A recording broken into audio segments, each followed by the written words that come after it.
રુદ્રાક્ષ અનેક પ્રકારના આવે છે. ઝીણા દાણાથી માંડી, મગના દાણાથી માંડી અને સોપારી જેવડા રુદ્રાક્ષ આવે છે. કયો રુદ્રાક્ષ સારો, કેટલા રુદ્રાક્ષ પહેરવા જોઈએ, ક્યારે પહેરવા જોઈએ, કોને પહેરવા જોઈએ, ક્યારે ન પહેરવા જોઈએ. ભગવાન મહાદેવ અખંડ આનંદ છે, અખંડ આનંદ આપનારા દેવ છે. માટે 1 થી માંડી 2, 3, 5, 11, 21, 54 અને 108 માળા રુદ્રાક્ષની ધારણ કરી શકાય છે. અખંડાનંદ હોવાથી અડધી ધારણ નથી કરાતી, અડધું બીજ નથી ધારણ કરાતું. બીજું, ભગવાન મહાદેવે યમરાજાને એમ પણ કહ્યું છે, જે માનવના ગળામાં રુદ્રાક્ષની માળા હોય, લલાટમાં ભસ્મની બિંદી હોય અને મુખમાં ઓમ નમઃ શિવાયનો નાદ હોય, એ માનવને ક્યારે યમલોકમાં ન લઈ જવા.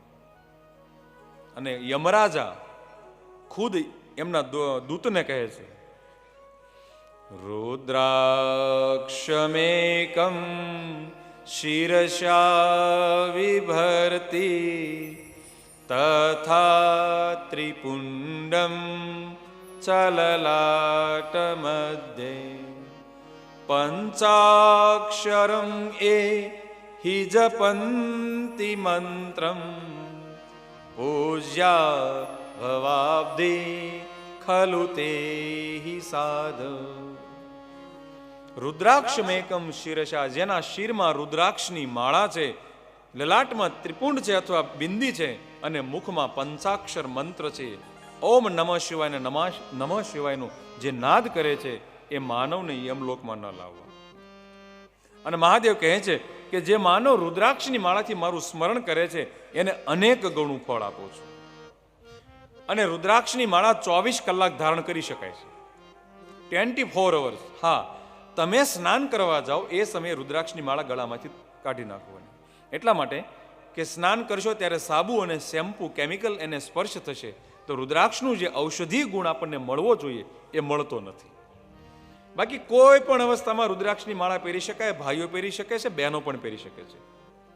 બ્રહ્મસ્થ, વાનપ્રસ્થ, ગ્રહસ્થ, સંન્યાસી, કોઈ પણ દેવ, દાનવ, માનવ દરેક રુદ્રાક્ષની માળા ધારણ કરી શકે છે, કોઈ પણ અવસ્થામાં.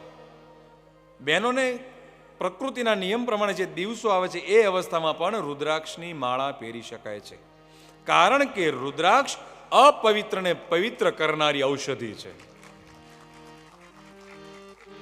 માટે હંમેશને માટે ધારણ કરો.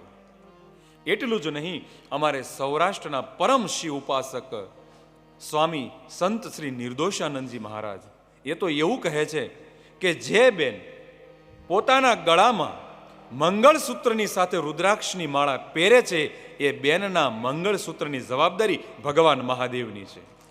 એનો ચૂડીને ચાંદલો અખંડ રહે છે. આવો મહિમા કયો છે.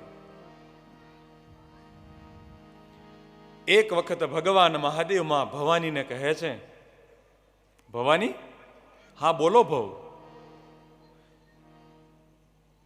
મારા ભક્તના ગળામાં રુદ્રાક્ષની માળા જોઈને હું ખૂબ રાજી થાઉં છું. ભવાની કહે છે, એમ? હા. કેટલા રાજી થાવ છો? અરે ખૂબ રાજી થાઉં છું. ભવાની કહે, પણ એનું માપ તો હોય ને, કેટલા રાજી થાવ છો? ભવ કહે તો સાંભળો, જે પુરુષ પોતાના પત્નીના ગળામાં મંગળસૂત્ર જોઈને જેટલો રાજી થાય છે, એટલો રાજી હું માનવના ગળામાં રુદ્રાક્ષની માળા જોઈને રાજી થાઉં છું. ખુદ ભગવાન મહાદેવ બોલ્યા છે, માં ભવાનીને કહ્યું છે, કારણ કે પરમ છે, પાવન છે. અને ખુદ ભગવાન મહાદેવ માં ભવાનીને એક શ્લોક કહે છે, રુદ્રાક્ષેણ જપન મંત્રમ પૂર્ણમ કોટિ ગુણમ ભવે 10 કોટી ગુણમ પૂર્ણમ ધારણામ લભતે નર.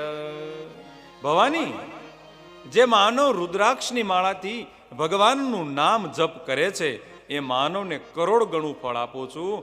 પણ જે માનવ રુદ્રાક્ષની માળા પોતાના ગળામાં ધારણ કરે છે, એને તો 10 કરોડ ગણું ફળ આપું છું. આવો મહિમા કયો છે. તેથી દરેક માનવે પોતાના કંઠમાં રુદ્રાક્ષની માળા ધારણ કરવી જોઈએ, કારણ કે શિવને ખૂબ વાલી છે.